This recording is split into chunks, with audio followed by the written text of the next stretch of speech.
The Charlotte Podcast Festival is presented by Blumenthal Performing Arts, the Queen City Podcast Network, Eclecs Creative Agency, and WFAE, Charlotte's NPR news source, the home of acclaimed podcast Charlotte Talks, She Says, The List, Amplifier, Southbound, and FAQ City.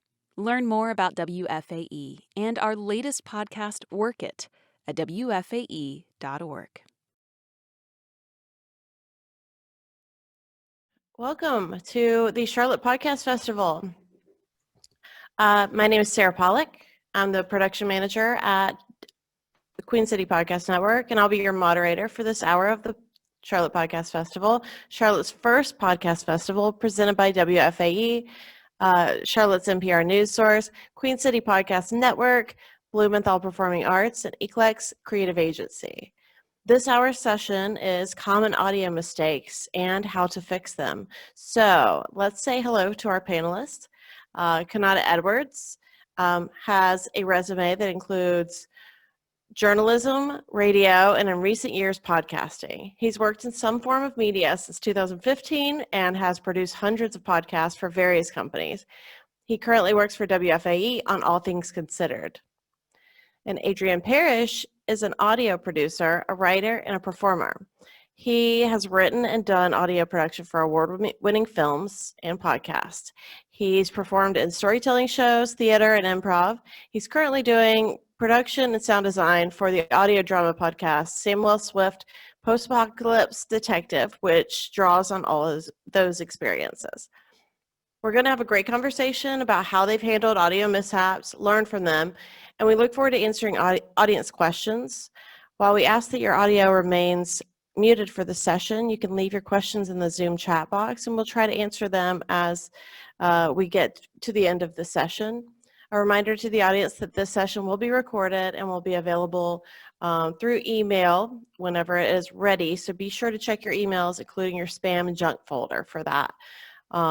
We encourage you to check out the full list of sessions on the Charlotte Podcast website, Charlotte Podcast Festival website, I'm sorry, and share about the session on social media using hashtag CLT Podcast Fest.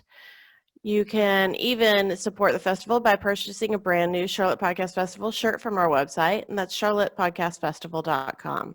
That said, let's get started. Okay, guys, I've got some questions for you.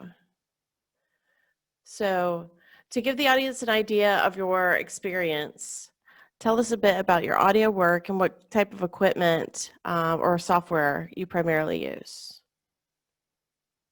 Konata? Yes. Adrian, go first, man. Okay. Okay. Hey, I'm Adrian. So my audio work is, I do it, it's just kind of something I do on the side for different projects and stuff. So as far as equipment I use, I guess on the audio side. So I've been doing it for, like over 10 years, just kind of doing it back and forth for like different projects, like video podcasts and different things like that. As far as the equipment I use, the podcast that we recorded and put out, the Samwel Swift Post-Apocalypse Detective, we actually went into a studio at a co-working space here in Charlotte. So that we use their podcast studio. And then I use Logic Pro to edit everything. Yeah, I think that answers the question. Yes. For me, I've been doing this for the better part, like I said, since 2015. I've done radio before. My primary stuff I generally use is Adobe Audition for software. I have my own mic. I've used studio mics before.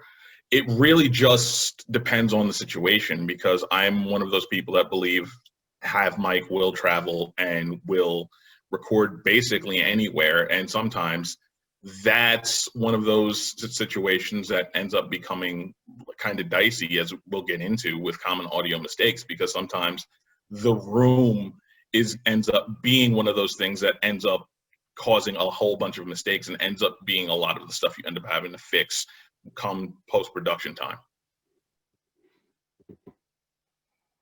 Interesting. Makes sense. Today's session is all about finding audio mistakes, how to find them, fix them, or avoid them entirely. No podcaster is perfect. So, Adrian and Konata, what is an example of a very common audio mistake that you or someone you know has made during recording? And how do you mitigate or overcome it? Basically, the most common audio mistake I think I've heard is everyone boosts their gain up on the mic entirely too high when they first start. Like, no matter what, they feel like they can't be heard, or they want to get it to as close to zero as possible, and it ends up causing a lot of clipping. So the best thing to do is always test your mics. Give yourself, if you're doing an interview podcast and you're interviewing someone, take 15 minutes before you even start to just start podcast. Again, just test out your mics, record something, and then delete it. And then basically the idea is test out as much recording wise before, because maybe it's the room, maybe it's your mic, maybe your mic's not working that day. The best way to avoid that common audio mistake, take 15 minutes, take even 30 if you need, and before the interview even happens, so that no matter what happens during that interview is going to go seamless, because you will have adjusted by then at that point. Yeah, for sure. That's definitely a big one. I would say one that I've run into and seen people run into is just there being a bunch of background noise. I know that's really hard for, if you live in any kind of city, like it's hard to avoid any background noise. I actually had a real life example of a leaf blower that was going off, but actually it just stopped, so that's nice.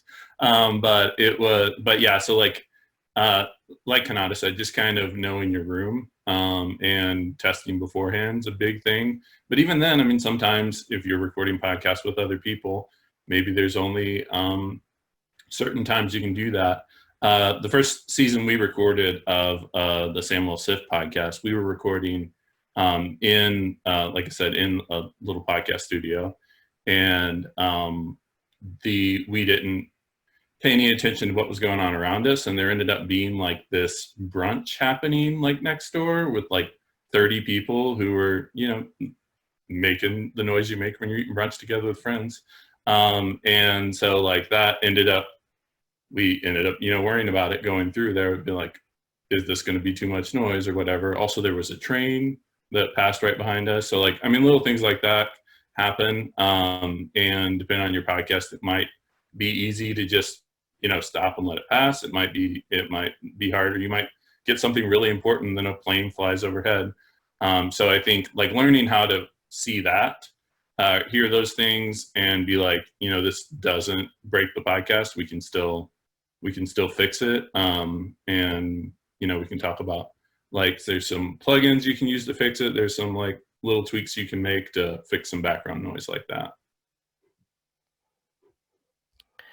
Well, that's good. I can attest to the leaf blower that happened just before we started the session, and it was really loud. It was worrisome for the session, but we made it work. So, to that note, what is a common audio mistake that is made in the editing process? How do you prevent or problem solve that?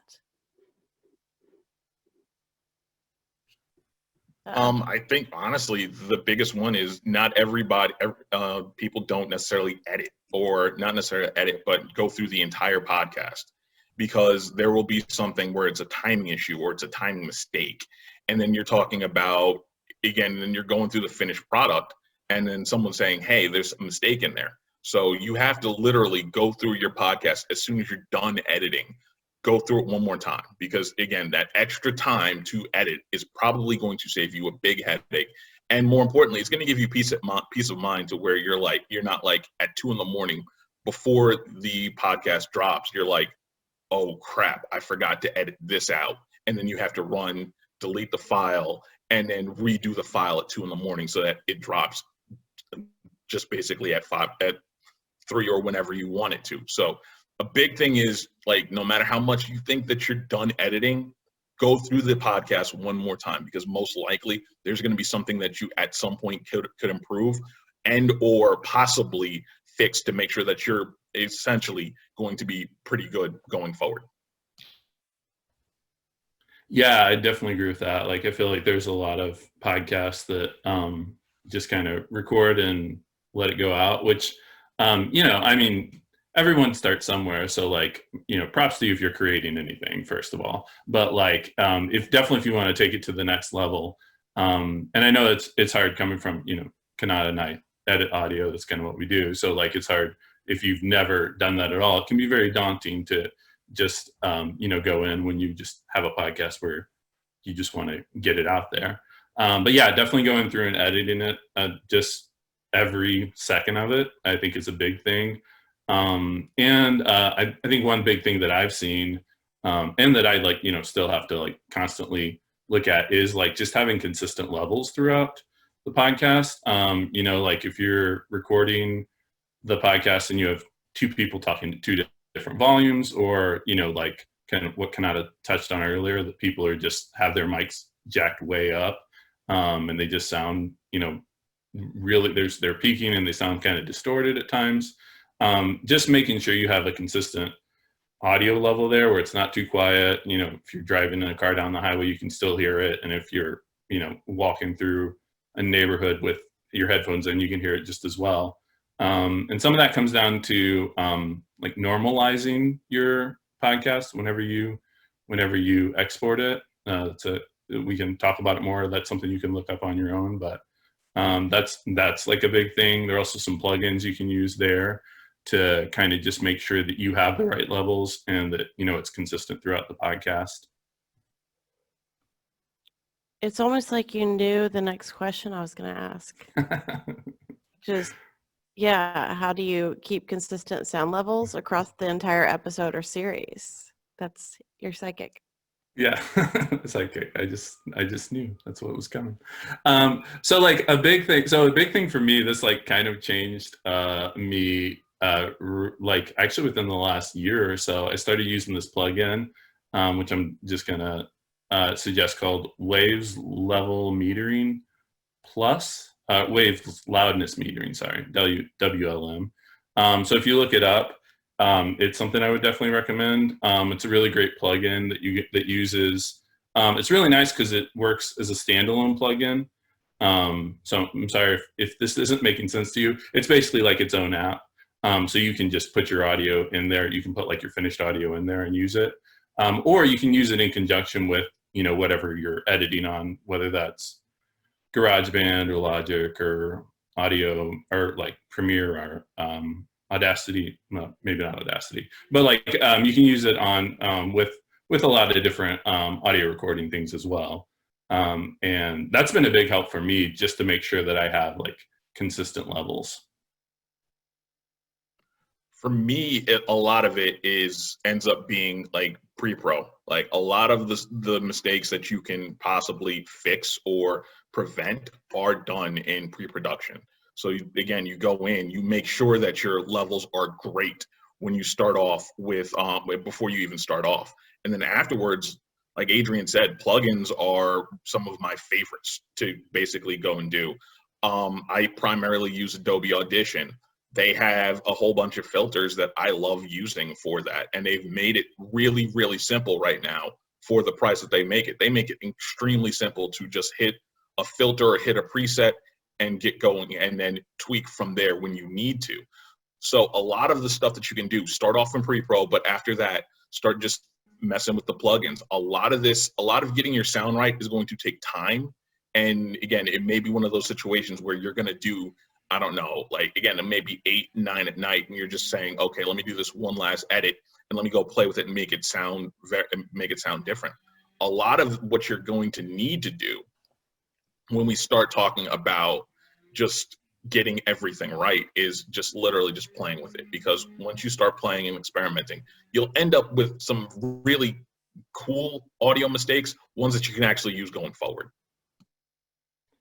And like, if I can just add to that a little bit, like I love just the pre-production aspect, is like some of it's just like not just testing your levels the way you normally speak, because like a lot of times when we're testing a mic, we're not talking the way we normally talk. We're talking like with our radio voice or something like that, And so you want to, like if you're having a conversation with someone, you might laugh, you might, let out like a big exclamation in the middle of it. So like, don't just test like the way you normally speak, test like how it's going to sound if you talk louder, how it's going to sound if you laugh, something like that. Just kind of being more thorough with it.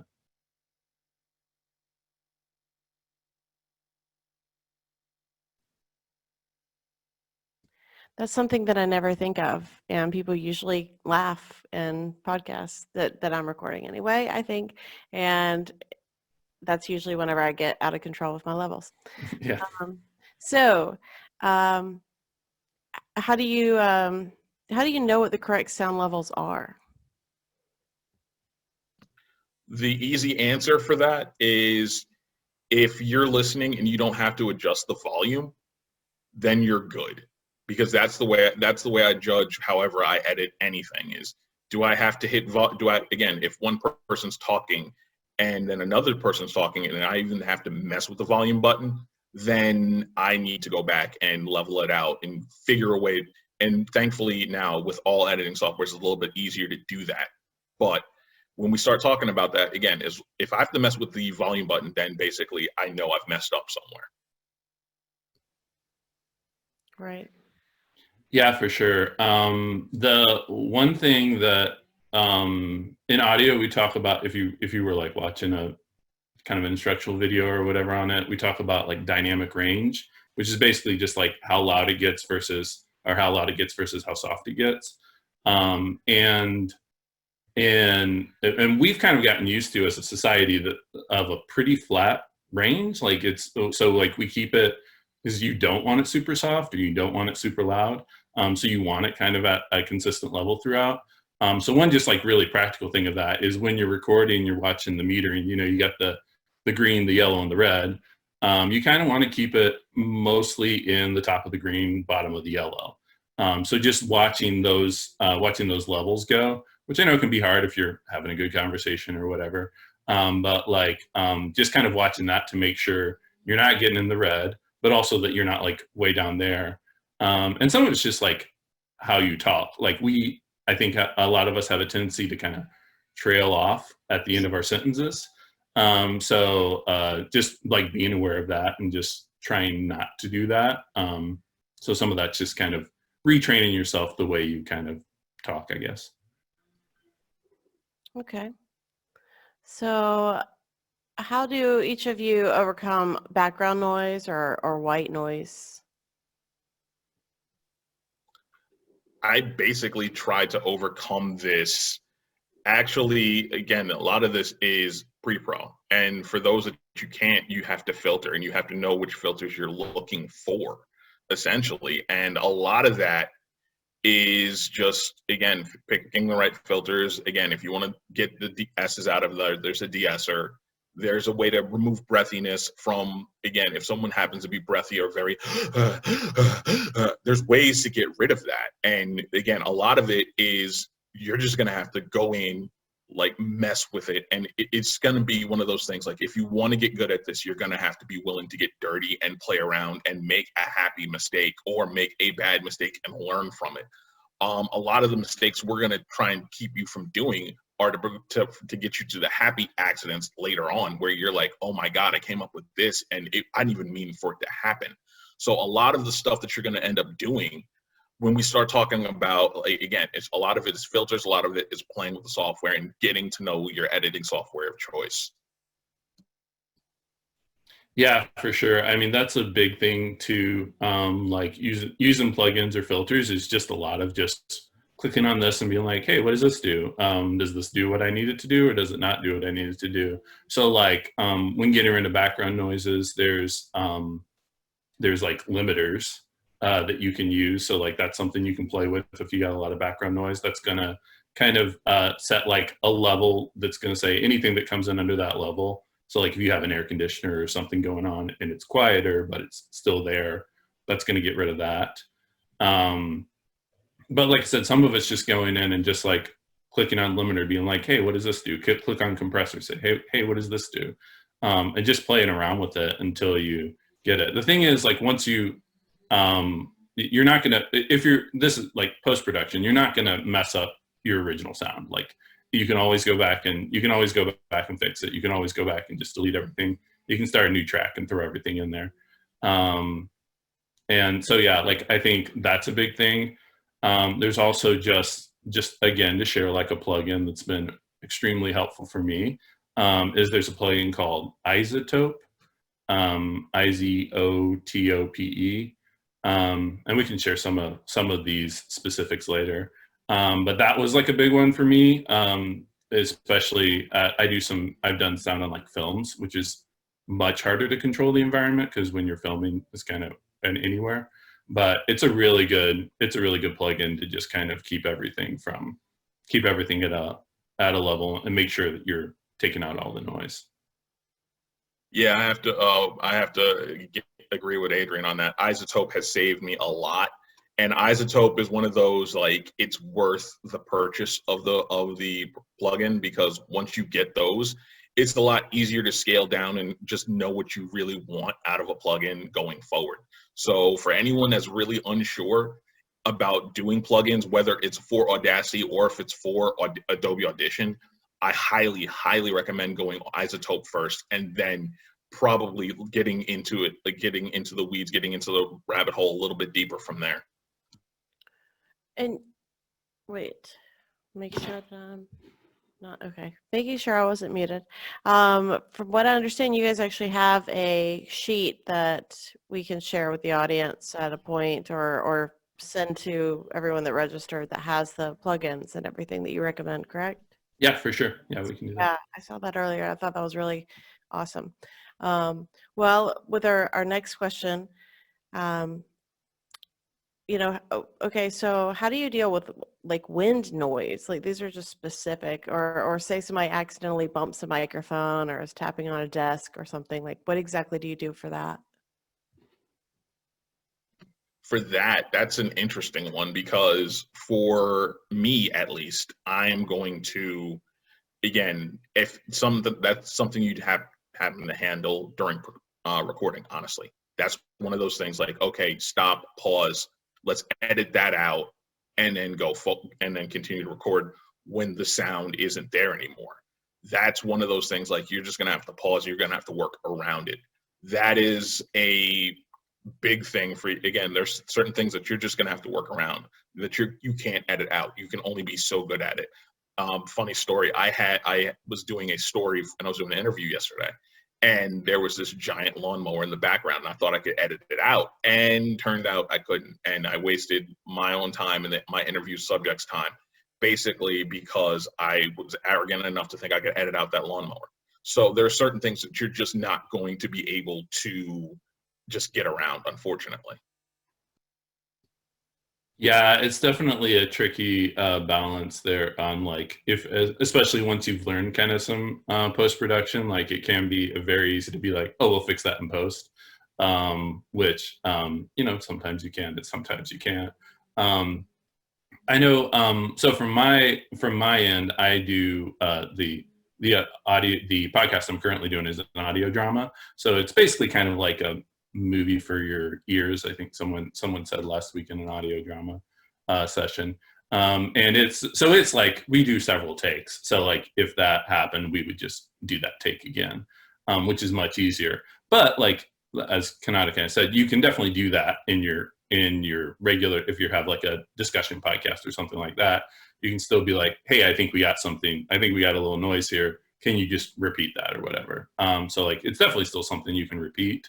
As far as editing it out, like I said, some of those limiters, some of those things you can do, you can try, you can play around with, I played around with EQ before to kind of edit it out, because, so like equalizer, if you pull it up on most of your audio software, you'll see like kind of a graph of like what's happening. So like if you see a big bump right here and that's someone hitting a mic, you can just try just dropping that down completely just for like that section, which is like a whole other thing, getting into automation and stuff. But once you learn a little bit about it, you can try that and see like, hey, did that fix it? Or does that make everyone sound like they're underwater? So again, it's just kind of playing around with it, like clicking on some things and see if it makes a difference and going from there. Okay. Well, regarding room tone, can you tell us what room tone means and how you use it successfully or eliminate it? room tone is one of those that is like, again, it's just the natural sound of the room, and there are ways to get around it. You can edit it in post. That's one of the few things, like, depending on the acoustics of the room, you can absolutely edit that out.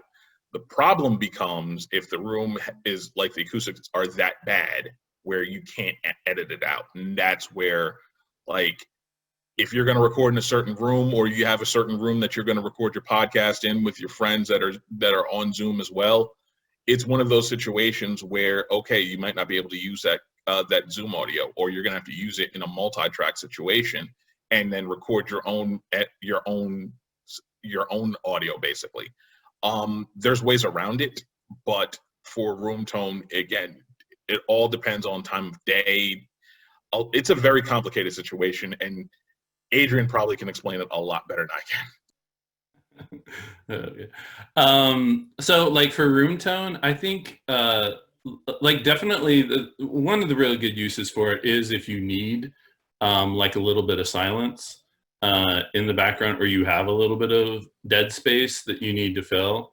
And if you're trying to edit out like something else, it might be like basically how you would approach it is during your recording session, you would just take a break at some point and say, hey, let's record 30 seconds or a minute of room tone.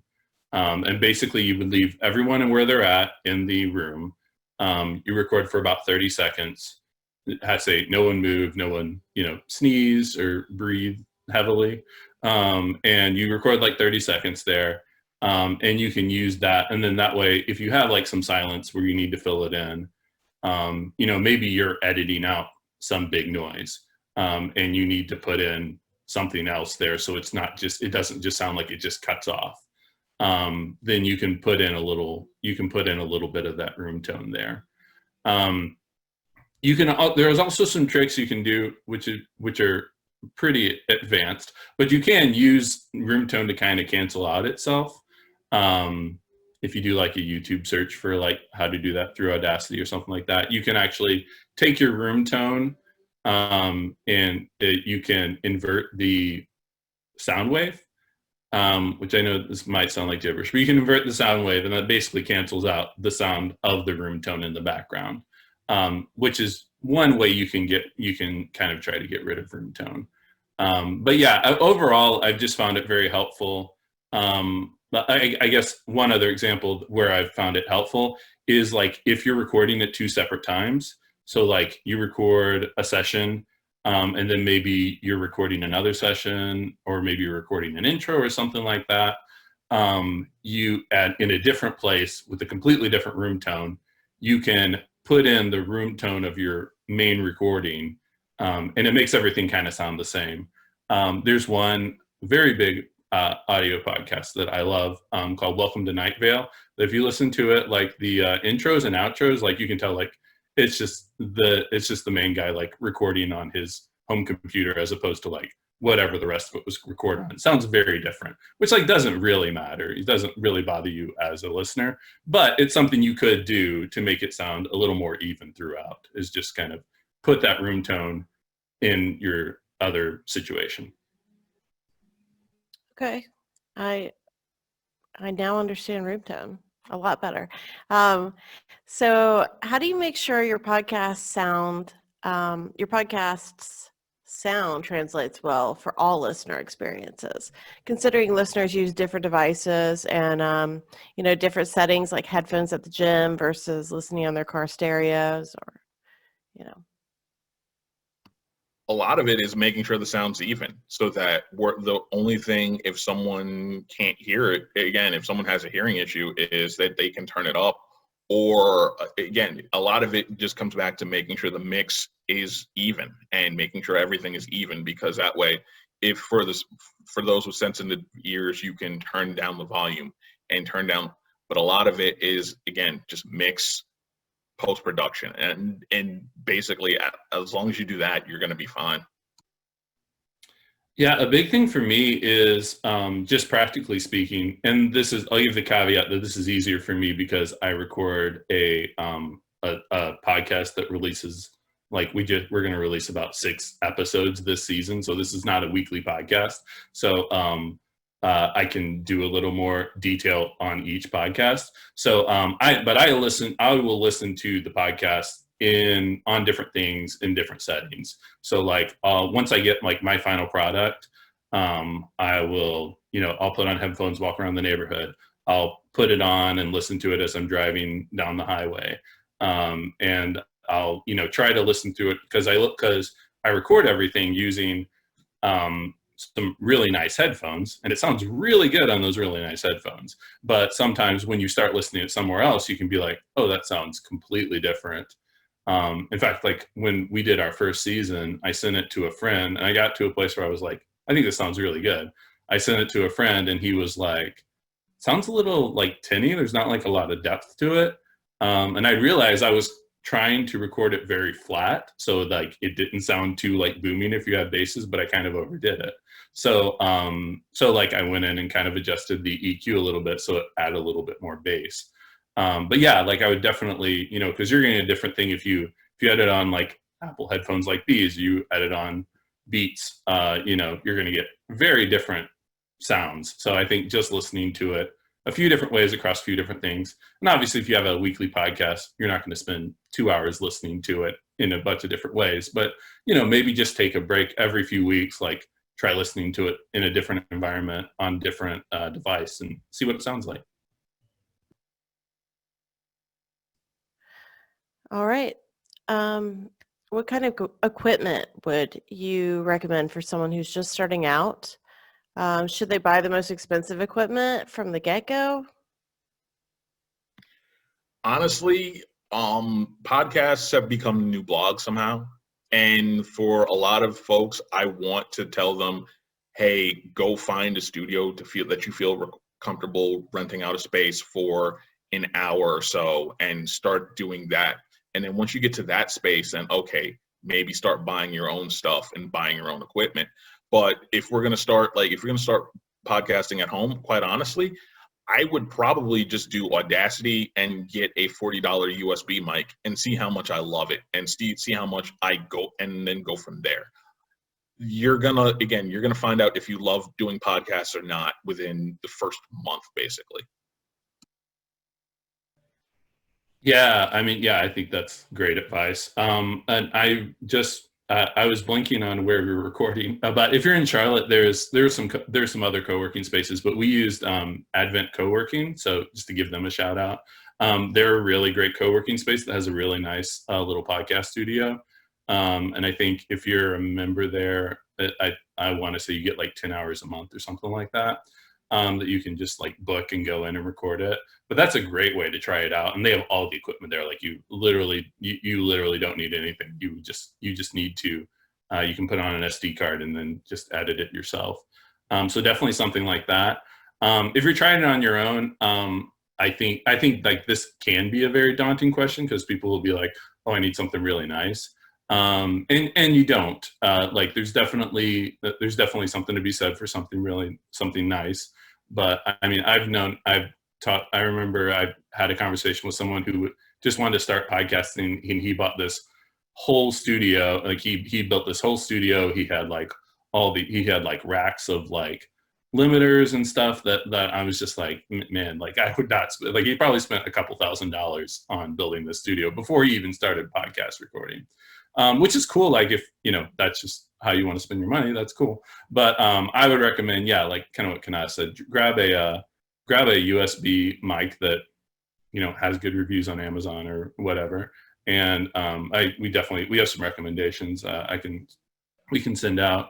But the blue, just like the blue mic from Yeti, or the Snowball from, the Yeti mic from Blue Microphones, or Snowball from Blue Microphones, are two not super expensive microphones that I would suggest that work really well. And like I have like a $150 microphone that I use. When we recorded our podcast at the studio, they were like $400 microphones. I mean, honestly, I couldn't tell you a huge difference between those two. When you get like to a certain level, like I just don't feel like you can necessarily tell that big of a difference, especially for the average person. So definitely don't go blow your money on it. Try it out, see what you think, and kind of go from there. One more thing to add with Adrian. Again, please do not blow out your budget. There are ways to do this, and the idea of podcasting is that everybody can do it. So therefore, make sure that, again, just have a budget. Say, I'm going to spend no more than about 100, 120, period. And then if that may include a software subscription. But the big thing is, this is meant to be for everybody. This is the best way to get your message out. So a lot of this is more sweat equity than putting actual money in. And again, if you got the gift, it's not going to matter what equipment you're going to have. It's going to show through in your editing, in your recording, and all of that. Okay, well, I feel like you guys, I mean, these questions might just be related, but I feel like you guys kind of are psychic still. Because which microphones, is my next question, work best for different recording environments? Like, is there such a thing as a wrong microphone for a particular moment? Just, talk about your favorite mics, guys. It's funny because I'm recording, again, I'm talking to you guys on a blue microphone. You just can't see it. But the big thing is, again, I bought this about 3 years ago now, and it's going, like I said, it's have mic will travel. So I will go and I will record something somewhere else, or it basically, as long as I have an internet connection and I have this mic, I can basically record a podcast anywhere, or I can do a voiceover, I can do what's necessary. So if you're going to get into podcasting, or you figure you have real love for this, get the blue mic and just get your software, and you'll be just fine. Yeah, for sure. It's such a good USB microphone. And like, that is one thing you can run into. So I use the microphone that I really like is it's Audio-Technica. It's an AT2020. The thing about that microphone is it's not a USB microphone, so you can't just plug it into your computer. I like it because I use it in other ways that I don't necessarily want just a USB microphone. But if you're doing that, then you also need to purchase what's called an audio interface, which basically just kind of acts as like a preamp, basically to plug it so you can plug it into your computer. So I like using that, but that is like an additional, once you buy the audio interface, it's like an additional $100. So if you're really going to use the microphone just at your computer, then yeah, I would say a USB microphone's the way to go. And they're like they are really good quality. The AT2020 that I use, I will say I used it once out in, I was recording out at Camp North End, actually, if you're in Charlotte, familiar with that. And they were like doing I was just recording something out there, and there was like some jackhammers going off in the distance. And I was like, man, I don't know if this is going to sound any good, but it's a really good microphone. And honestly, you couldn't hear anything. It actually sounded not quite natural because I was outside and I threw in like some bird sound effects because it sounded a little too clean. But so it's a microphone I would definitely recommend. Okay, guys, it's definitely time for audience Q&A. We've gotten some really good questions, so I want to get to those. There's a reminder that today's session will be recorded and will be made available later this month over email. Feel free to keep sharing your questions in the Zoom comments below, but as you do that, we're going to go ahead and start with your questions to Adrian and Konata. To kick off our Q&A, we're receiving a number of questions about normalizing. What does normalizing mean? Normalizing is basically a lot of what normalizing is just making sure that you get all the random sounds out of your podcast, to make sure that there's no like breath marks or no like mic bumps or anything else like that. That can all be edited out. And a lot of that is auto heal. I saw a lot of people in the chats talking about auto heal fixes everything for them in Audition. I agree. I'm a big auto heal user. Outside of that though, like literally room tone and then just getting getting the software to edit it all out. Yeah, what he said. It's pretty much just going to make sure that your audio kind of is a little more consistent. And so like I know with Logic, when you go to bounce like or export the track, it'll give you that option. Do you want to normalize? And you just pretty much you just always want to have it on because it's going to do what you want it to do. Okay, well, we're getting a few questions about virtual studio technology or VST plugins and filters. Which plugins and filters do you recommend, and what do they do? We start with we mentioned earlier Izotope. Izotope is actually running a sale. Oh, I think they're running a sale now, but a lot of the Izotope plugins are what I would probably start with, and going from there. Once you get to that, then after that, then go figure the rest out. But all you really need is Izotope, quite honestly. Yeah, definitely echo that.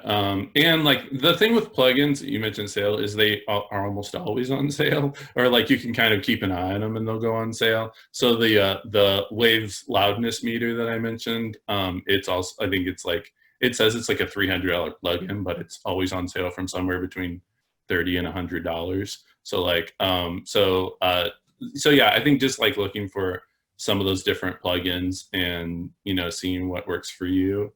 Those are honestly the two big ones that I use that aren't, I mean, there's going to be a lot that's built into your digital audio workstation, whether that's Audition or, whatever you're using, that you can use. And again, a lot of that's just kind of playing around with it.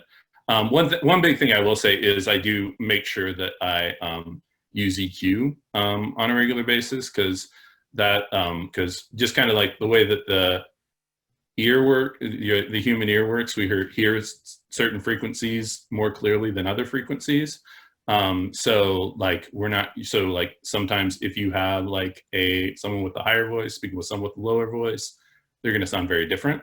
So if you can go through and kind of EQ those to make them, just to make them sound more natural, that's not necessarily a plugin. It's just kind of something that's built into your audio workstation. But like that's a big thing that I use, just to make sure that I go through at the very end and just make sure it sounds, I guess everyone sounds natural, really.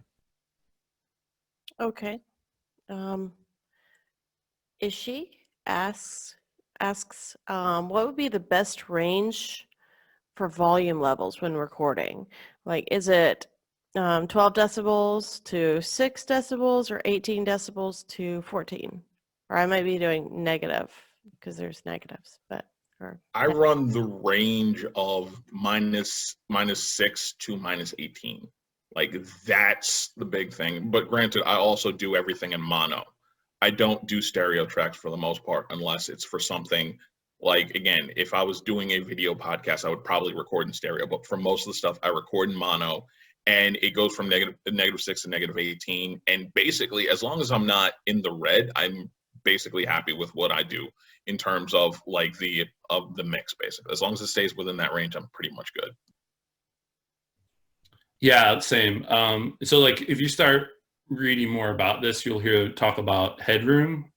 So which is just kind of like as loud as your podcast gets to peak volume, which the red is not what you want. So you typically want to record probably a little bit quieter than what you're going to want it to do, but you want to leave yourself a little headroom, basically. So like if you're getting up in like -2, getting closer to 0 when you're recording, that's not going to give you much room to edit. So like if you have some quieter points, you're going to have to go in and do a lot of little edits to make that work. So yeah, -6 to -18 is I agree, is a great way to keep it. Okay. Question from Talia. What if I interview someone who doesn't have headphones, and that's through Zoom, and she comes across tinny? What can I do? You're charging that to the game. That's one of those where you're essentially just going to charge it to the game. And in those cases, that's one of those like, okay, I'm going to have, when I do my pre-tape before the interview, like, hey, I understand that normally my sound quality is this. we had some, like, again, you can always, that's the best part about doing this stuff in nonlinear editing is like, okay, hey, look, this interview sounded like this because of this. We apologize in advance. We'll get it right next week, and then go from there. Yeah, I think just recognizing it. Yeah, I think that I agree. That's like a big thing. And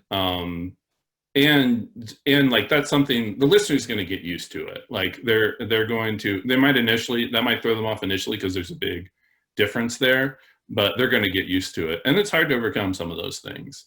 You can definitely try, like I said, if they're sounding a little tinny, you can try just boosting the bass on them to see if that makes them sound better. It might, if you do it too much, it might make them sound a little weird.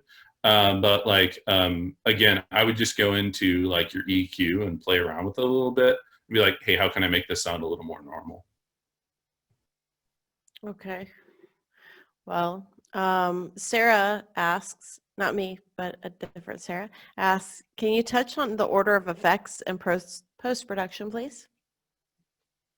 Order of effects for me is, let's see. Probably I'm going through the multi-band compressor. I'm probably going to a multi-band compressor first, a hard limiter next, maybe a normalizer. And then after that, like I said, if I didn't mention hard limiter already, hard limiter is one of my favorites because I like having my range somewhere. So if I can set the top at, okay, this is going to be at -6, and this is not going to go above that without messing up too much of the rest of my mix, I think I'm going to be okay. Yeah, I would say similar. I would have, yeah, if I was going to have a limiter on it, that's probably what I do first. I do use, when I use the WLM Plus plugin that I use that on the actual stereo output. So that is something that I do so that I don't have to go through and adjust it for every single one, for every single track. I use that. I also use, so like I said, I do audio drama. So like some different things I do is I do play around with, in Logic, it's called Space Designer, but it's basically because like it's a fictional story, it takes place in different rooms. So like if someone's in a warehouse, I'll have like an effect on there that's, sounds a little echoey, like they're in a warehouse, versus like if they're in a small room or something like that. So so like I do have like kind of that additional thing that I will add on to some of those tracks as well. Okay. Stephanie asks, what is the best universal placement of mic from your face or mouth? Is this the same placement for all mics, or does it vary with mics and models? My general rule is a fist away from the mic and going from like that way everything is going to be caught, because again, otherwise then you're going to have to start messing with settings. But universally, my rule, fist away. If anything, again, because you don't want to be hovering over the mic, because then it really sounds muffled and you can't out edit that, unfortunately. Yeah, I definitely think that's a good rule. Another thing is just kind of knowing, and you don't have to get turned into super audio nerd to figure this out, but is just kind of knowing what the type of mic you have. So like, for instance, if you're recording with like something like a Blue Yeti or something like that, it's a condenser mic, which you can kind of look up and see some of the difference later, versus like a dynamic mic, which is something like a Shure SM58 or SM57. You would know the mic if you saw it. It's like the mic people use when they sing concerts or whatever. So like if you're using those mics, I guess that's the big thing to know about that is like those are going to pick up a wider range of sound, versus the other one, which is going to be a very direct mic is what it picks up. But all that to say, it's still basically the same answer. You still want to keep it about 6, like that inch, like 4 to 6 inches away is what I would say. Okay. Sounds good. Steve asks, how do you record your interviewees audio from Zoom or Skype? And a follow-up question from Stacy is, well, they're all together, so I assume they're similar. Which app would you recommend for remote recording with guests who probably aren't very tech savvy, like with Zoom, Skype, Clean Feeds, and Zencastr or something else?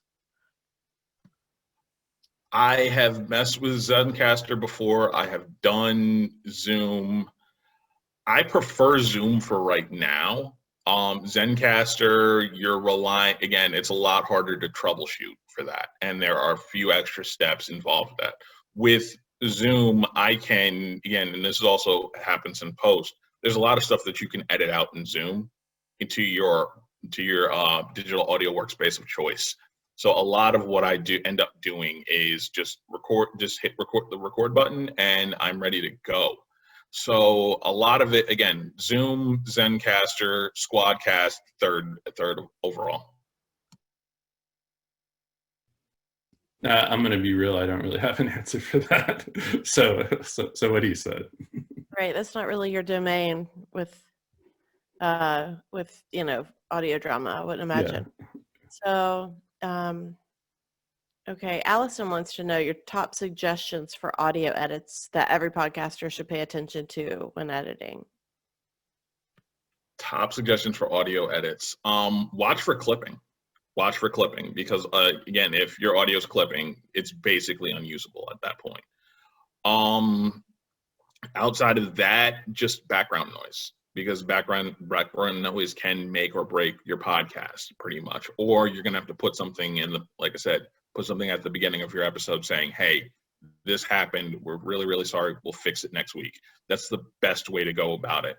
And after that, I think that's basically it when we start talking about that. Yeah, so I've recorded a few like interview podcasts, and it depends on how ambitious I'm feeling as to how much I edit them at the time. So I definitely feel people who are doing that every week.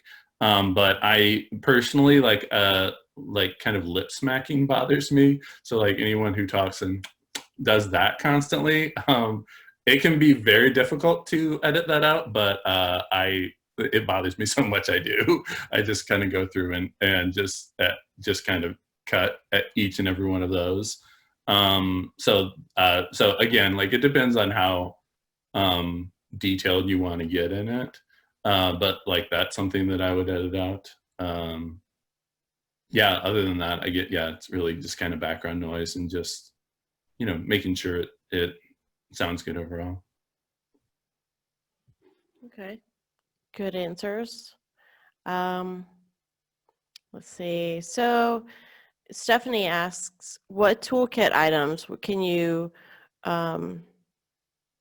bring for optimal recording, soundproofing, like in a hotel room or a guest room when staying with family? That might come in handy for that. That is a tough one.